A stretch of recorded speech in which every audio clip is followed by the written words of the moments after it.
ನೀವೇನಾದರೂ ಪೈಲ್ಸ್ ಅಥವಾ ಫಿಸ್ಟುಲಾ ಸಮಸ್ಯೆಯಿಂದ ಬಳಲ್ತಾ ಇದ್ದರೆ ಎಷ್ಟೇ ಮೆಡಿಸಿನ್ ಮಾಡಿದರೂ ಕೂಡ ಗುಣ ಆಗಿಲ್ಲ ಅಂತೇಳಿದರೆ ನಾನು ಹೇಳುವಂತಹ ಈ ಒಂದು ಮನೆಮದ್ದನ್ನು ಉಪಯೋಗಿಸೋದ್ರಿಂದ ಕೇವಲ ಒಂದೇ ತಿಂಗಳಲ್ಲಿ ನಿಮಗೆ ಈ ಪೈಲ್ಸ್ ಸಮಸ್ಯೆ ಅನ್ನೋದು ನಿವಾರಣೆ ಆಗ್ತದೆ. ವಿಡಿಯೋನ ಸಂಪೂರ್ಣವಾಗಿ ನೋಡಿ ಟ್ರೈ ಮಾಡಿ.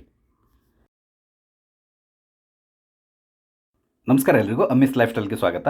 ಈ ಪೈಲ್ಸ್ ಅಥವಾ ಮೂಲವ್ಯಾಧಿ ಈ ಸಮಸ್ಯೆ ಇತ್ತೀಚಿನ ದಿನಗಳಲ್ಲಿ ಬಹಳಷ್ಟು ಜನರಿಗೆ ಕಾಡ್ತಾ ಇದೆ.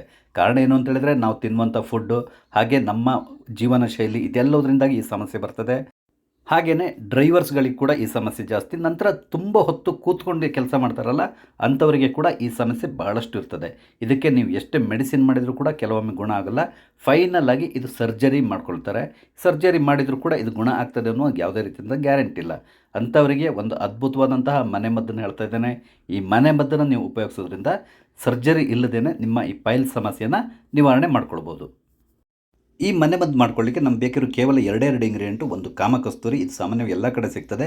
ಕಾಮಕಸ್ತೂರಿ ನಿಮ್ಮ ಬಾಡಿನ ಕೂಲಾಗಿರಲಿಕ್ಕೆ ಸಹಾಯ ಮಾಡ್ತದೆ, ಹಾಗೆಯೇ ನಿಮ್ಮ ಜೀರ್ಣಕ್ರಿಯೆ ಉತ್ತಮ ಆಗಲಿಕ್ಕೆ ಸಹಾಯ ಮಾಡ್ತದೆ. ಹಾಗೆ ಇದು ಆ್ಯಂಟಿ ಇನ್ಫ್ಲಮೇಟರಿ ಆಗಿ ಕೂಡ ಕೆಲಸ ಮಾಡ್ತದೆ. ಹಾಗೆಯೇ ಸ್ವೆಲ್ಲಿಂಗ್ ಮತ್ತು ಏನಾದರೂ ಪೇಯ್ನ್ ಇದ್ದರೆ ಅದನ್ನು ಕೂಡ ಇದು ಕಂಟ್ರೋಲ್ ಮಾಡ್ತದೆ. ಇಲ್ಲಿ ನಾನು ತೊಗೊಂಡಿರುವಂಥ ಇನ್ನೊಂದು ಇಂಗ್ರೀಡಿಯೆಂಟು ಕಲ್ಸಕ್ಕರೆ ಅಥವಾ ಶುಗರ್ ಕ್ಯಾಂಡಿ ಅಂತೇಳಿ ಹೇಳ್ತಾರೆ. ಇದು ಏನು ಮಾಡ್ತದೆ ಅಂತೇಳಿದರೆ ನಿಮ್ಗೆ ಏನಾದ್ರು ಮಲಬದ್ಧತೆ ಸಮಸ್ಯೆ ಇದ್ದರೆ ಅದನ್ನು ನಿವಾರಣೆ ಮಾಡ್ತದೆ. ಹಾಗೆಯೇ ನಿಮಗೆ ಏನಾದ್ರು ಬರ್ನಿಂಗ್ ಸೆನ್ಸೇಷನ್ ಅಂದ್ರೆ ನೀವು ಮಲ ವಿಸರ್ಜನೆ ಮಾಡುವಾಗ ಬರ್ನಿಂಗ್ ಸೆನ್ಸೇಷನ್ ಇದ್ದರೆ ಅದನ್ನು ರೆಡ್ಯೂಸ್ ಮಾಡ್ತದೆ.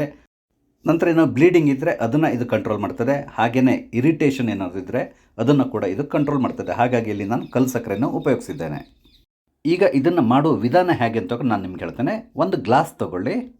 ಈ ಗ್ಲಾಸಿಗೆ ಒಂದು 15ರಿಂದ 20 ಗ್ರಾಮ್ ಕಲ್ಸಕ್ಕರೆಯನ್ನು ಹಾಕ್ಕೊಳ್ಳಿ. ಪುಡಿ ಮಾಡಿ ಹಾಕ್ಕೊಂಡ್ರೆ ತುಂಬ ಒಳ್ಳೆಯದು. ಈಗ ಇದಕ್ಕೆ 1 ಚಮಚದಷ್ಟು ಕಾಮಕಸ್ತೂರಿ ಬೀಜವನ್ನು ಹಾಕ್ಕೊಳ್ಬೇಕು.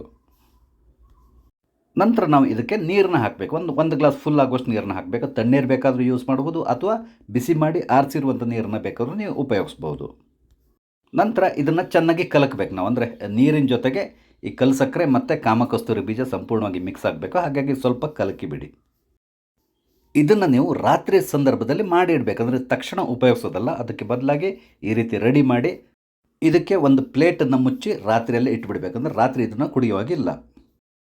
ಬೆಳಿಗ್ಗೆ ಆದಮೇಲೆ ನೀವು ಇದನ್ನು ತೆಗಿಬೇಕು. ತೆಗೆದು ಬೆಳಿಗ್ಗೆ ನೀವು ಯೂಸ್ ಮಾಡಬೇಕು. ನೋಡಿ, ಈಗ ಸಂಪೂರ್ಣವಾಗಿ ಈ ಕಲ್ಲು ಸಕ್ಕರೆ ಕೂಡ ಇದರಲ್ಲಿ ಮಿಕ್ಸ್ ಆಗಿರ್ತದೆ, ಅಂದರೆ ಕರಗಿ ಹೋಗಿರ್ತದೆ.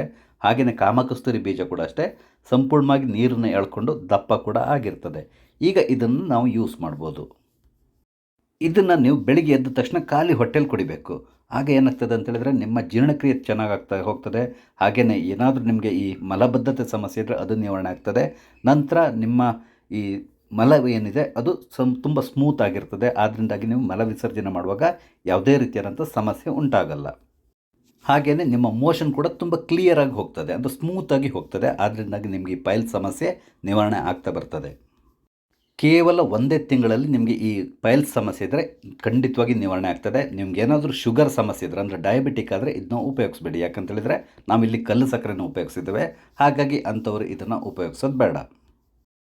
ನೋಡಿದ್ರಲ್ಲ, ಪೈಲ್ಸ್ ಸಮಸ್ಯೆಗೆ ಒಂದು ಉತ್ತಮವಾದಂತಹ ಮನೆಮದ್ದನ್ನು ಹೇಳಿದ್ದೇನೆ. ನಿಮಗೆ ನನ್ನ ಈ ವಿಡಿಯೋ ಇಷ್ಟ ಆಗಿದ್ದಲ್ಲಿ ದಯವಿಟ್ಟು ಲೈಕ್ ಮಾಡಿ, ಶೇರ್ ಮಾಡಿ. ದಯವಿಟ್ಟು ನನ್ನ ಚಾನಲ್ ಸಬ್ಸ್ಕ್ರೈಬ್ ಮಾಡಿ, ನನಗೆ ಸಪೋರ್ಟ್ ಮಾಡಿ. Thank you.